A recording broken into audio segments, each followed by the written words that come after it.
to the Chevrolet postgame. Here now, Mike Tirico.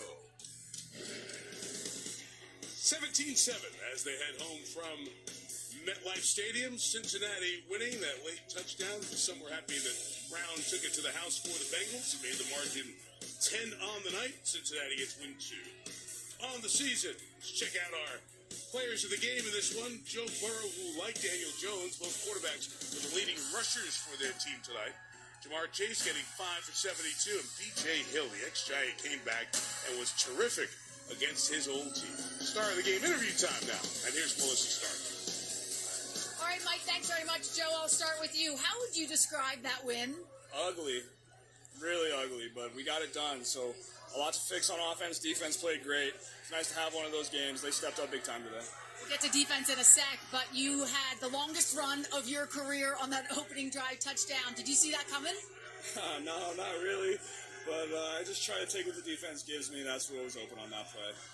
You told us coming into this one you don't think your wrist is quite where it should be. Maybe it will take a full year to mid-November.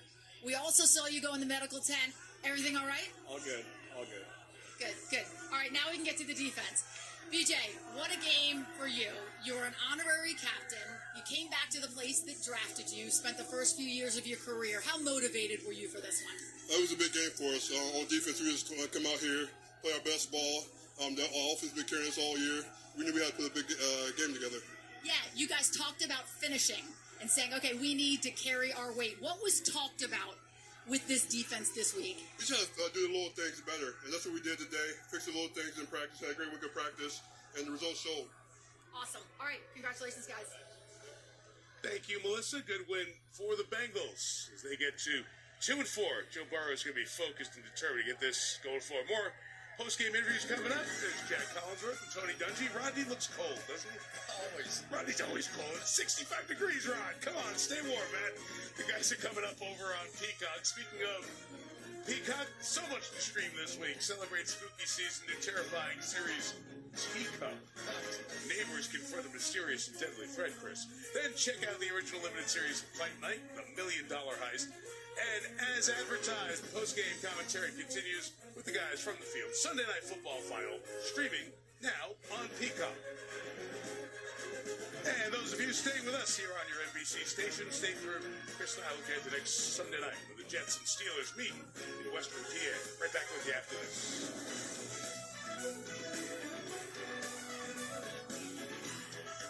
Back to the Chevrolet postgame. What is Aaron Rodgers thinking? Where is my mind? Maybe he's thinking controversy. Been there. Overcoming the odds. Done that. Or maybe he's thinking about these guys. DJ Watt! Because Sunday, Wow, great rush. he'll need to have answers. Jets, Steelers, Sunday Night Football. Should be fun being back in Western Pennsylvania. Second time in 3 weeks. Jets play the Bills here tomorrow night. Some of the numbers in the 32-13 win in Las Vegas for Pittsburgh. Justin Fields, 145 yards, 59 on the ground, and a couple of scores. Najee Harris getting back in gear with 2 touchdowns. And that means we get to hear from Mike Tomlin this week. So instead of waiting till the weekend, it's a little appetizer. What did Mike say after the game today? You know, winning is our business. Football is our game. Winning is our business. We hadn't been handling business, and so it's just good to get back to taking care of business. This is a normal state for us. It needs to be. Pittsburgh hasn't had a game like that or a win like that, and we get what we always get from Mike. Maybe the most brilliant wordsmith the league has ever known. He's just unbelievable. I wonder, does he stay up at night and think of them? Does he have a writer? That's so what I good. want. Can he be that clever every week? I have no idea. Who's the quarterback next week for the Steelers? I don't know how you go away from Fields right now. They're scoring points, and Russell Wilson's coming back, but I don't think you break up the momentum. And remember, nobody was picking the Pittsburgh Steelers, right? They just weren't. That was supposed to be the bottom of that division, and yet here they are.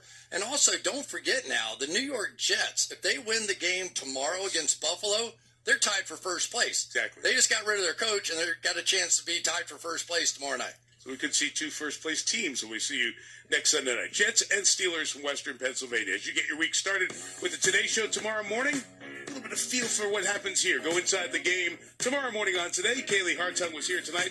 Shares her firsthand look at one of the league's biggest pregame traditions. Find out what it takes to roll that massive American flag out there. I don't know if Kaylee made it. She made it from the top of the roof in Atlanta. I get the feeling she made it here, but we'll see it in person tomorrow morning on Today. Right here on NBC. Well, maybe all loose folks are heading back on the ferry to Staten Island as we are going to get out of here for the night with a thanks to our producer, Rob Highland, our director, Hall of Famer Drew Essicoff, our entire team with Terry McCauley, Melissa Stark, Chris Collinsworth, Mike Tirico. Good night from MetLife. Giants lose to the Bengals 17-7, except for the West Coast. Your local news is next. We'll see you next Sunday night in Pittsburgh.